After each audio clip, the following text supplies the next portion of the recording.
Namaste and a very warm welcome to yet another episode on The Bookie. This is your host Sonakshi Datta, and today we have with us Susheel Gyanchand. Hello Susheel, Hello, good evening. good evening. Who, with his latest release, Rogues, Elephants, Man-Eaters, Poachers, 1973 to 2023, pours out 50 years of his experience in the forests around the River Kaveri. And the book is also a collection of jungle and fishing laws that deserve to be told and retold. Sushil Gyanchand grew up in the city of Bengaluru during the 1950s and 60s, when the city was small and it was surrounded by forests. Sushil became the first employee of the Wildlife Association of South India in 1972, which was a growing society with conservation as its goal.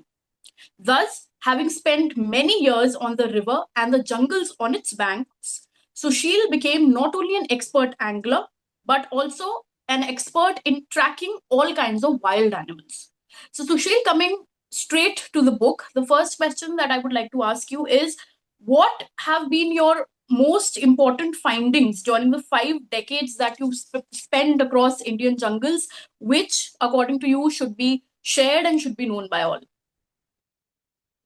In the early years, the first start was a lot of people walked into the jungles to collect firewood because all the villagers, their basic needs of cooking was by fire, was with firewood. And a lot of firewood was being cut and jungles denuded. Then also in between agricultural lands, there were small hullahs of valleys and wasteland which had natural growth. Even there, the firewood was cut. But with the advent of gas, the the cutting of firewood stopped, and there's been a what do you say, a resurgence of growth, natural growth in the forest. On the other side, poaching was limited to now I'm mainly talking of meat poaching here, was limited to deer, wild boar, partridge, and hare. Was and this market was only the surrounding small villages because they did not have uh, the means of transporting the meat to long distances or the market in long distances. Or so now the poachers with mobiles and they have their buyers on group dial. There is a variety of small vehicles like three-wheel autos and these small vehicles on call that these poachers have access to large areas or large places, including the metros, for their market. Earlier, the professional poacher was mainly there to augment his income. But today, the professional poachers are becoming role models for the youth because they are, full-time poachers and they're living on this agriculture. Sorry, this poaching. So these are the Okay. basic differences which I have seen in 50 years. Okay. So, what are your thoughts on the fact that rogue elephants or man eating leopards and tigers are created by humans and their activities? Uh, I would say it's a combination of humans and natural causes which lead to rogue elephants and man-eating tigers, especially the behavior which we classify as deviant, which is why, and when an animal gets out of the normal course, we have to immediately step in to take the animal out quickly before the local communities get antagonized to the entire species and resort to poisoning, burning, or whatever method they want to control this behavior. But there are also natural causes which, from time immemorial, have been there. That is like tigers getting with porcupine quills, old age, where it slows them down, becoming man eaters. Now, elephants, we have to understand also the basic behavior or the basic psychology of an elephant. The elephant stays with the herd. All bull elephants stay with the herd up to they're 13, 14 years old. And then they're thrown out of the herd. These bull elephants, when they're thrown out of the herd, are very aggressive. They form bachelor herds till they form bachelor herds. Normally, these bachelor herds are formed under with one big old bull leading these bachelor herds. This bull elephant has to feed and become big and strong to come back and take on a herd bulls to mate the cow elephants. So he travels miles into the forest to for feed, from miles away from the forest for feed. And these are the bull elephants which are creating the maximum damage. And with their living miles away, they increase the conflict or chances of conflict with humans. Then uh, there was a bit of a drop in the bull elephant herds, with especially in Karnataka and Tamil Nadu, with the poaching by Veerappan, who was shooting all the bulls. With Veerappan gone, today we see a resurgence of all the big bull elephant herds which get together and are raiding crops. Tigers are also the old tigers which get displaced because of uh, being displaced by the old tigers, by the younger tigers, go miles away and live either at the edge of the forest, or they go and live in the agricultural landscape where there is a lot of cover, and also animals which stay there like wild boar and deer. And now leopards always lived around human habitations, and but being secretive animals, they were not noticed. It's with the advent of CC cameras that we find now that leopards are walking into these big buildings. Uh, I personally think that leopards were always walking, and I've my own experience. I've seen them always walking into villages and seeing tracks of them in villages. And the question is, some of these villages closer to metros have become. We have big apartments with or houses with CC cameras, and when these leopards are seen, they request, or there's a hue and cry for them to be trapped. Now, this is again wrong. In fact, there's been a lot of research done that trapped leopards create the biggest problem with man-human conflicts, and also a lot of human attacks have increased wherever there's been trapping and releasing of leopards. So, and these trapped or relocated leopards do not stay in that area. They travel miles and look for another, or try and get back to where they started, or they find a new place to go and survive. Okay. So, Sushil, you have also mentioned bomb poaching in your book. So, please tell us about what it is and how and why it should be curbed. Bomb poaching is a brutal menace which is going widespread. It is basically small bombs which on which they put like quartz and hard stones with an explosive. And the old days they wrapped it with goat intestine. And when it was fermented, sorry, when it was rotting and smelling, the pigs, the jackals, maybe leopard, tiger would bite into it. When they bite into it far down, it would blow them and die. But if the bite was further up, it would just blow the jaws, and they would die of miserable death. But now, as man has understood, or the locals have understood what these animals eat, they've started to coat these bombs with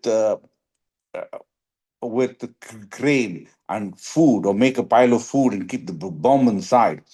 And this is killing the efficiency of these new bombs, especially cool. There are what do you say, a new cottage industry come up to make these bombs, and these some of these guys in the cottage industry have are growing corn in batches. So the young corn, they used to coat these bombs, and they're selling it to the poachers. And the old days, which the poacher used to do, put three or four bombs Now the guy goes out and puts 40 and 50 bombs in a day, every night. And early morning, he goes to collect what's happening. And they also put these bombs in jackfruit pods, everything. Now, when an unsuspecting animal, it could be anything from elephants and cows, deer, sambar, wild boar, bite into it, they die. Or they die with or their jaws are blown, and then it's really a miserable sight. And I've seen some of them, walking with their mouths open because the mouth jaws blown. They can't, and the septicemia self sets in, and they die of starvation. We've seen recently, about last year it was, or year before, that an elephant, there are quite a few elephants, but the latest I'm saying, has jaws blown off, was walking around and died of starvation and infection 15 days later. And now it's become a big, what do you say, money generating thing for the villagers. They're making like a wild boar can generate minimum. If you put 50 kgs into 500, is you know 2,005 25,000 rupees, and it's a lot of money for a villager, which which is inducing more and more people to undertaking this bombing. Now, this meat is being taken and sold right up to the metros.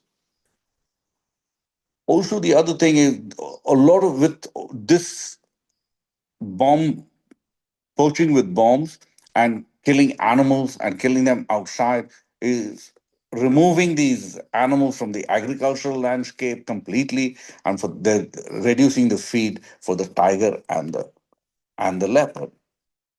And unless it's removed, I've seen in the last few years really increased. Just the last 20 days, there's been uh, near Shivasamudram, which is the Kaveri Falls. There was two cows with their jaws blown off, and the other day in very close to the Biligiri Rangan Malai Madeshwara Wildlife Sanctuary, four cows, jaws blown off. One kid went and touched it, and the hands were blown off. And so this means it's getting to be a major issue which we have to tackle, or we're going to lose a lot of animals from this area. Okay. Okay. Also, how do you view the functioning of wildlife sanctuaries and national parks in the country? And what are some shortcomings of the renowned sanctuaries and national parks which everyone should know about, no matter how hunky dory things seem on the surface? Okay. First, we must appreciate that India has done an amazing track record in preserving the wild spaces. Uh, the boundaries have been demarcated, trenches, but this thing. So these sanctuaries and wildlife parks, that areas are preserved. We have put in a lot of safeguards and rules to stop exploitation of these lands, to which we have done an amazing thing. This is despite the huge human pressure, and compared to any other country in the world. So I believe the need is to update our beliefs and practices, because we have to change our beliefs rather than stay with the age old methodology we have been following. We need to basically very urgently review our conservation strategy to include all the stakeholders and create instead of creating a theoretical walled gardens, because basically we are not looking at the people who live next to the sanctuary or are really affected by these sanctuaries. We also need, I think, in the sanctuaries, we need to impart a better training to the field staff, and a system of patrolling the forest should be put in place. Training of wildlife staff in tracking and reading animal signs is just lost. Today, we only depend on CC cameras. But the poacher also knows where the CC cameras are, and we can't cover all the parts with the CC cameras. So this is something which is important for the frontline forest to go into this when they are in the sanctuary, to move around and check for signs of human interference in these areas. We also, with the problem with elephants, we are capturing a lot of elephants which are taken and kept in captivity, and they have really no work other than the government spending. I feel we should start using these elephants to patrol these jungles, so there will be a multiple they become useful to the sanctuaries and to prevent poaching.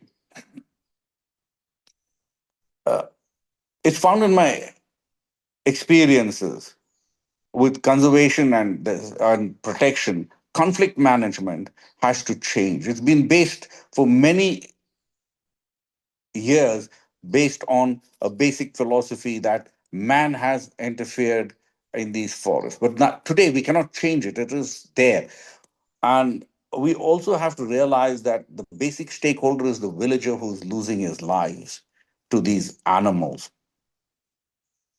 Uh, in my book, I also tried to bring about that for the sanctuaries, how to differentiate between two male tigers, because in an experience when I was there, there were two old tigers caught on a CC camera near a human kill. There was one a blind tiger, one-eyed tiger, and one a limping tiger, and they didn't know which was the thing. It's because of our tracking skills. I said no, this is the limping tiger, and then we focused and got it. Now these skills are being lost, and I feel the frontline staff has to be given this kind of thing to go in and I mean, go in and understand what nature is by looking at the tracks. Okay. So, lastly, what makes rogues, elephants, man-eaters, poachers a must-read for all, especially for wildlife aficionados? See, I've given basic glimpses, which maybe because of the many years or the opportunities which I have, which today is not possible to live in the jungles. For example, uh, today nobody in the wildlife circles really even knows that the droppings of a male of a deer species and the dropping of a female of a deer species is different. I mean, that's what so I'm trying to impart that this kind of a knowledge which makes it a rigged thing. About uh, the must read. I've given an small bits and pieces of insights into the wildlife, or what I saw in the wildlife, the the behaviors of animals, which I see, which, for example, um, that tigers using their noses to hunt was not really known or spoken of. Uh, and plus, I've also given a lot on the tackling of these problem animals. Many times we are uh, not making the right decisions or tackling at the same time. So that's why I feel it's a must read for many people. Also, third thing which I found, which has been my what's a particular experience, or how I evolved into catching poachers and the techniques I use to catch the poachers, which I feel is a must read for people to understand how poachers come in and poachers go out. And these methods have never been followed in most of the parks here. Okay. So, Sushil, thank you so much for such an informative discussion with us today.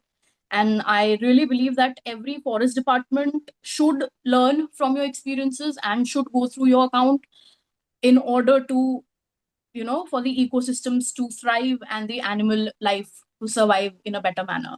Thank you so much for speaking with us today. Thank you, ma'am.